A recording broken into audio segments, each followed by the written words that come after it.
Sekarang saya akan mengajak para Bapak Uskup dan para peserta sidang semua untuk meneruskan perjalanan ke Banjarmasin. Sharing menjadi ajang berbagi sukacita dalam keluarga di hari kedua Saki 2015. Tuayan sukacita itu datang, salah satunya sebuah keluarga dari Keuskupan Banjarmasin. Pasangan Hugo dan Marlinda yang dianugerahi 2 putra-putri dan aktif dalam kegiatan sosial kemasyarakatan. Yang lain itu tamat SD, umur 12 tahun, 13 tahun sudah kawin. Jadi sangat memilukan. Nah, itulah yang saya jalani dari hari ke hari, dari bulan ke bulan, sehingga timbul dalam hati saya tetap harus melayani mereka. Dibayar, tidak ada masalah. Saya akan tulus. Itu komitmen saya waktu itu. Nah, saya jalani terus-menerus, sehingga pada suatu saat saya menyimpulkan dalam hati saya bahwa inilah tugas yang saya harus laksanakan. Saya harus melakukannya dengan tulus dan ikhlas. Itu yang saya tanamkan pada saat itu di dalam hati saya. Nah, saya kerjakan terus masalah ini, sehingga saya sekarang ini, Romo, tetap jadi dokter umum. Saya lupa sekolah. Kawan-kawan saya sudah pada spesialis. Mereka sudah, ya dari segi ekonomi ya saya sangat tertinggal. Jadi rupanya saya melihat bahwa bukan penyakit saja yang menular, tapi kemiskinan. Saya tertular oleh kemiskinan mereka. Sehingga selama saya bekerja 5 tahun, saya cuma sanggup membeli bekas sepeda motor yang harga 400.000. Selama 5 tahun. Jadi saya tidak punya apa-apa sama sekali. Untung istri saya ya cukup sabar. Saya juga tidak pernah membayangkan beliau lahir di kota besar di Makassar, dibesarkan di Surabaya. Tidak pernah menginjak kampung yang begitu becek, begitu kotor. Dan dia bisa bertahan di sana. Selama saya bertugas.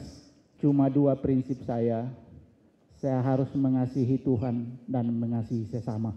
Itu saja. Dan saya yakin bahwa apa yang saya kerjakan itulah titipan Tuhan. Oleh karena itu saya harus mengerjakannya. Dan karena Dia yang menugaskan saya, pasti Dia memberi kekuatan, memberi kesehatan dan dorongan kepada saya. Walaupun saya katakan tadi, kami tertular dari mereka. Saya juga dengan istri saya tertular penyakit mereka. Sehingga kami dua-dua mengalami sakit berat, dan saya hampir mungkin tidak bisa berdiri di sini. Kalau beda jam, beda waktu, saya mungkin meninggal dunia. Kemudian istri saya juga menderita penyakit yang sangat mengerikan, yaitu kanker. Dan syukur hari ini kami berdua sehat, bisa berdiri di sini. Dan sejak di Pengaron, saya selalu support. Kalau apa yang kita kerjakan itu jangan melihat materi, tetapi apa yang bisa kita kerjakan itu membuat suatu kepuasan. Yang itu sangat mahal harganya. Sekalipun kadang-kadang uangnya sendiri juga keluar untuk membantu masyarakat yang tidak bisa membeli obat ya. Karena obat itu kan jauh. Dan itulah kepuasan hati saya. Sangat bangga ya. Dan saya terus mensupport dia agar selalu sepenuh hati dalam melayani, terutama di dalam melayani orang yang tidak berpunya. Jadi bukan untuk melayani orang-orang yang kita lihat pandang mampu, tidak. Kami terutama melayani di tempat yang betul-betul yang memerlukan pertolongan kami. Dan terutama sekarang ini sudah ada BPJS ya, sudah agak enak. Kalau dulu belum ada BPJS, gaji dari rumah sakit pun dipotong. Saya bilang kenapa? Ternyata banyak teman-teman, pasien-pasien yang itu tadi tidak bisa membayar. Jaminannya gaji Pak Hugo. Dan saya semua alami itu. Dan saya syukuri. Kenapa? karena saya bisa memberikan sesuatu untuk orang, ya. Dan saya selalu berprinsip, sekalipun besar yang kita terima, kalau kita tidak bisa mengelolanya dengan baik, pasti akan selalu kekurangan.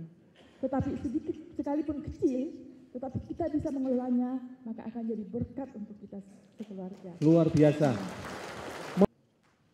Ternyata dari sisi lain itu kami juga mendapat suatu kebahagiaan. Kadang-kadang kami pulang ke rumah, sudah ada gantungan di belakang atau di depan, isinya buah, isinya pisang, isinya sayur, entah apa. Apakah dari malaikat? Kan kita tidak tahu orangnya. Jadi saya yakin itu dari malaikat yang memberi. 2 bulan lalu kami dari Jakarta mengikuti acara di Jakarta, pulang ke sana. Yang bantu di rumah ada namanya Pak Petrus, Pak dokter mengantar daging babi 5 kilo. Pak Petrus katanya, saya ketemu Pak Petrus, terima kasih Pak. Apanya terima kasih dokter? Loh, saya kira Bapak yang ngantar daging babi ke rumah. Bukan, enggak pernah. Cari-cari Petrus, enggak tahu Petrus yang mana. Itu yang kami alami sampai sekarang. Pulang ke rumah kok ada bungkusan. Bukan bom. Kalau di Jakarta mungkin orang harus hati-hati ada bom. Tapi ada ternyata malaikat-malaikat lain yang bisa memberi kebahagiaan bagi kami. Ya malaikat, bukan malaikat yang di atas, mungkin malaikat-malaikat di samping saya dan lain-lain. Nah itu barangkali yang saya bisa tambahkan bahwa apa yang kami lakukan itu memberikan suatu kebahagiaan tersendiri bagi kami, walaupun dikatakan tadi memang kami miskin ya. Tapi setelah 5 tahun kami pindah, mulailah berkurang orang yang gratis. Nah sekarang di praktek saya masih ada 1-2, misalnya dari 20 orang ada 3 orang yang gratis. Ya saya kira enggak jadi masalah, uangnya saya tetap dapat udah. Nah tapi uang ini saya bilang sama istri saya, kita dapatkan dari orang, kita harus gunakan untuk kegiatan kita yang kita sudah lakoni selama ini. Itu saja. Dari Arena Saki 2015, tim Dokpen KWI melaporkan.